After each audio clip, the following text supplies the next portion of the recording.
Hello sir. Hi, ఏం చేస్తుంటారు sir మీరు? నేను గొలగొండ మండల వైఎస్ఆర్సీపీ మండల పార్టీ ప్రెసిడెంట్. నా పేరు లెక్కల సత్యనారాయణ. ప్రజెంట్ ఆంధ్రప్రదేశ్లో గవర్నమెంట్ పరిపాలన ఎలా ఉంది?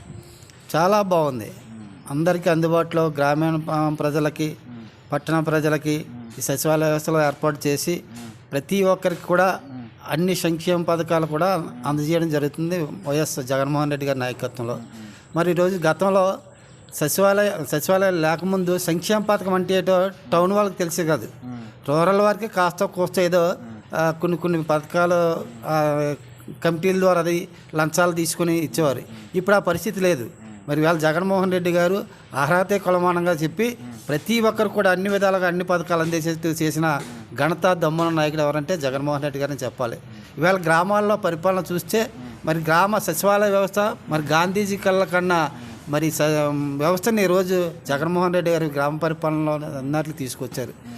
గ్రామాల్లో ప్రతి ఒక్కరు సుఖ సంతోషాలతో ఉండాలి, ప్రతి ఒక్కరికి నా పరిపాలన అందుబాటులో ఉండాలని చెప్పేసి వాలంటీర్ వ్యవస్థను, సచివాలయ వ్యవస్థను జగన్మోహన్ రెడ్డి గారు ఏర్పాటు చేసి అర్హతే కొలమానంగా కూడా అన్ని పథకాలు చేస్తూ మరి చేస్తున్నారు. అలాంటి నాయకుడిని జగన్మోహన్ రెడ్డి గారిని పట్టుకొని ఇవాళ షర్మిల గారు మరి ఏదో జగన్ రెడ్డి గారిని ఏకవచనంతో మరి ఆవిడ మాట్లాడడం కరెక్ట్ కాదు. నిజంగా అలా మాట్లాడడం దురదృష్టకరం. ఆవిడ రోడ్లాంట తిరిగి అభివృద్ధి అంటే ఎక్కడ కనబడుతుంది? ఎక్కడో తెలంగాణలో ఉండి వచ్చింది ఆవిడ. తెలంగాణ నుండి ఈవేళ మరి ఆంధ్రప్రదేశ్కి వచ్చిందంటే గ్రామాలంటే తిరుగు, డెవలప్మెంట్ ఏంటంటే జనాలు ఎంత సుఖ సంతోషాలతో ఉన్నారో వాళ్ళందరూ మీకు చెప్తారు. వాళ్ళు కనుక్కొని మాట్లాడు. ఎవరో రాసిచ్చిన స్క్రిప్ట్, చంద్రబాబు నాయుడు రాసిచ్చిందో లేదా కాంగ్రెస్ వాళ్ళు రాసిచ్చిన స్క్రిప్ట్ని పట్టుకొని నువ్వు అదే చెప్తే రాజశేఖర రెడ్డి బిడ్డను కూడా చూడకుండా పక్కన పెట్టి మరి నిన్ను కూడా రకరకాలుగా మాట్లాడే పరిస్థితి వస్తుంది. అది మాత్రం గుర్తుంచుకోండి. మరి అలాగే షర్మిల గారు జగన్ రెడ్డి గారు చెల్లెలు అయి ఉండి ఏకవచనంతో సంబోధించడం జగన్ రెడ్డి, అది ఎంతవరకు కరెక్ట్ అంటారు? అది చాలా తప్పండి. మరి ఆవిడ అలాగా మాట్లాడడం మరి ఎంతవరకు సమంజసం? ఆవిడకి మైండ్ కానీ ఏమన్నా బ్లాక్ అయిందా మీ మధ్య? మరి తెలంగాణలో పార్టీని విలన్ చేసి మరి ఈరోజు మళ్ళీ ఆంధ్రాకి వచ్చి నేను ఆంధ్రాని పరిపాలిస్తాను అని చెప్పేసి వేళ కాంగ్రెస్ మరి జగన్మోహన్ రెడ్డి గారిని మరి ఎన్నో ఇబ్బందులు పెట్టిన కాంగ్రెస్ని వేళ ఆవిడ నెత్తి మీద ఎత్తుకుందంటే మరి ఏ విధంగా ఆవిడ వెళ్తుందో మైండ్ పాడైంది అనుకుంటున్నాను. ఎందువల్లంటే రాజశేఖర రెడ్డి బిడ్డ నిజంగా అలా చేయకూడదు. మరి వాళ్ళు చాలా ఇబ్బందులు పెట్టారు. కాంగ్రెస్ పార్టీ ఇబ్బంది పెట్టిన కాంగ్రెస్ పార్టీని ఈవేళ భుజాలకు ఎత్తుకొని నేను కాంగ్రెస్ పార్టీని అధికారులు తీసుకొస్తానంటే ఎవరమ్మా మిమ్మల్ని పట్టించుకున్నది? కాంగ్రెస్ పార్టీ ఎప్పుడో కనుమరుగు అయిపోయింది. అస్తం గుర్తుని మర్చిపోయి చాలా 10 సంవత్సరాలు అయిపోయింది.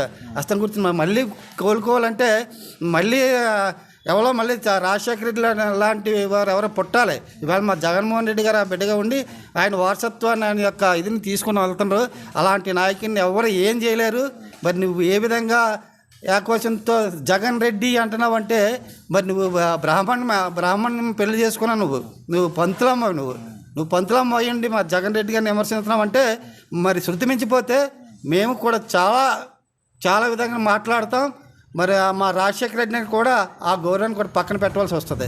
ఆమె ఒక సవాల్ చేస్తుంది, నేను జగన్ రెడ్డిని ఓడించి తీరుతాను అని అంటుంది. ఆమె ప్రభావం ఉంటుంది అంటారు? అసలు ఓడించి తీరుతానంటే మరి తెలంగాణలో పెద్ద ఆర్భాటంగా పార్టీ పెట్టి నేను అక్కడంతా దున్నేస్తాను, కేసీఆర్ను పక్కన పెడేస్తాను, ఈవేళ రేవంత్ రెడ్డిని కూడా తిట్టావు.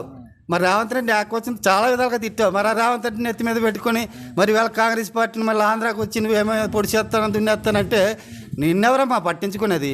కేవలం మా షర్మిలమ్మ అంటున్నామంటే కేవలం రాజశేఖర రెడ్డి గారు బిడ్డ అవడం వల్ల, మా జగన్మోహన్ రెడ్డి గారు చెల్లి అవడం వల్ల గౌరవిస్తున్నాం. నువ్వు శృతి మించితే ఈ గౌరవ మర్యాదలు ఉండవు. ఇంకా మరి గతంలో రకరకాలుగా అపోజిషన్ పార్టీ వాళ్ళు చేశారు. అంతకంటే ఎక్కువ మేము చేస్తాం. అది మాత్రం గుర్తుపెట్టుకో. నువ్వు పొందుగ్గా వచ్చి గ్రామాలను చూడు, ఇలా డెవలప్మెంట్ ఏది జరిగిందో ఎటు చూడు. ఈవేళ అందరికీ అన్ని రకాలుగా సచివాలయ వ్యవస్థను, రైతు భరోసా కేంద్రాన్ని, హాస్పిటల్స్ని అన్ని అందుబాటులో ఉండేటట్టు చేస్తున్నాం. అంతకంటే డెవలప్మెంట్ ఏంటి? ప్రతి ఒక్కరికి సంక్షేమాన్ని అందిస్తున్నారు. అంతకంటే డెవలప్మెంట్ ఏంటి? ఒక కుటుంబం బాగుపడుతుందంటే ఆ కుటుంబం డెవలప్ అయినప్పుడే ఆ గ్రామాలు అభివృద్ధి చెందినట్టు. అంతేకాని రోడ్డు వేసేసి మొత్తం అంతా దోసేసుకొని తినేస్తే అది డెవలప్మెంట్ ఏంటి? డెవలప్మెంట్ ఎందుకు చేస్తాం? కుటుంబాలు బాగుపడడానికి, ఫ్యామిలీలు బాగుపడడానికి, ఆ రాష్ట్రం బాగుండడానికి, ప్రజలు సుఖ సంతోషాలు ఉండడానికి రాజు పరిపాలన చేస్తాడు. ఆ విధంగానే మా జగన్మోహన్ రెడ్డి గారు వాళ్ళు పరిపాలన చేస్తున్నారు. ఇప్పటి వరకు తెలంగాణలో ఉండే ఆంధ్ర వైపు చూడనామే ఒక్కసారి ఎలక్షన్ దగ్గర పడేసరికి ఇటు వచ్చింది కదా, ఎవరి మెప్పు కోసం ఈమె ఎలా చేస్తుంది? ఎవరి మెప్పు కోసం అంటే మాకు కూడా డౌట్ వస్తుంది. పవన్ కళ్యాణ్ లాగా ఈవిడ కూడా ఏమైనా ప్యాకేజీలు కానీ తీసుకొని వచ్చిందేమో అని డౌటు. మరి ఈరోజు వేళ గౌరవ మర్యాదలు రాజశేఖర రెడ్డి గారి పరువుని రాజశేఖర రెడ్డి గారు తెచ్చుకున్న గౌరవ మర్యాదలు వాళ్ళని మంటగలపడానికి ఈవిడ తయారైంది. ఎవరిని పక్క దోసేస్తారు. ఎప్పుడైతే నువ్వు బ్రాహ్మణ పెళ్లి చేసుకుని ఆ రోజే పెట్టేవాళ్ళ, కానీ వైఎస్ శర్మల అని చెప్పేసి ఇవాళ వరకు గౌరవించాం. నువ్వు వైఎస్ కాదు, నువ్వు పంతులమ్మవే, అది గుర్తుంచుకో. నువ్వు రెడ్డి కూతురు అయితే అవ్వచ్చు, కానీ నువ్వు బ్రాహ్మణురాలువి. నువ్వు మా జగన్మోహన్ రెడ్డి గారు మాత్రం పదే జగన్ రెడ్డి జగన్ అన్నామనుకో, మరి మేము రకరకాల మాట్లాడతాం. ఏ విధంగా మాట్లాడతాం తర్వాత చూపిస్తాం మీకు. ఫైనల్గా ఇప్పుడు ఆంధ్రాలో ఎలక్షన్స్ వస్తున్నాయి. అటు పవన్ కళ్యాణ్, చంద్రబాబు నాయుడు ఒకవైపు, ఇటు శర్మిల గారు బీజేపీ, సింగిల్గా జగన్మోహన్ రెడ్డి గారు వస్తున్నారు. ఎలా ఉంటుంది అంటావు ఆంధ్ర రాజు? వాళ్ళు ఏం చేస్తారండి, అన్ని పార్టీలు కలిసిన అసలు కనీసం ఓటు బ్యాంక్ కూడా లేని వాళ్ళు. ఇవాళ పవన్ కళ్యాణ్ ఉన్నాడు, ఆయన ఎవరు నమ్ముతారు? గతంలో సింగిల్గా వచ్చేదని పాటుపడితే 2-3 సీట్లు వచ్చినాయేమో, గతంలో పూర్తిగా పోయింది. మరి ఇప్పుడు పోటీ చేస్తున్నాడు కాబట్టి కాపీలు ఇంకోటను 2-3 సీట్లు గెలుచుకున్నాం. మరి ఈవేళ ప్యాకేజ్ తీసుకొని మరి చంద్రబాబు నాయుడు అంటే కమ్మోని మొత్తం, ఆన మొత్తం, నేను మొత్తం అంటే మరి ఈవేళ ప్రజలు అమాయకులా. గతంలో అంటే ఎవరైతే చెప్తే అది నమ్మేవారు. ఈరోజు అది నమ్మే పరిస్థితులు లేరు. ప్రజలకు కూడా అన్ని రకాల యూట్యూబ్లు వచ్చాయి, తర్వాత ఫేస్బుక్లు వచ్చాయి, రకరకాల కూడా ఛానల్స్ ద్వారా అన్ని రకాల నిజమేంటో అబద్ధం ఏంటో తెలుసుకునే పరిస్థితిలో వీళ్ళ జనాలు లేరు. వీళ్ళ జనాలు కూడా ప్రతిదీ గమనిస్తున్నారు.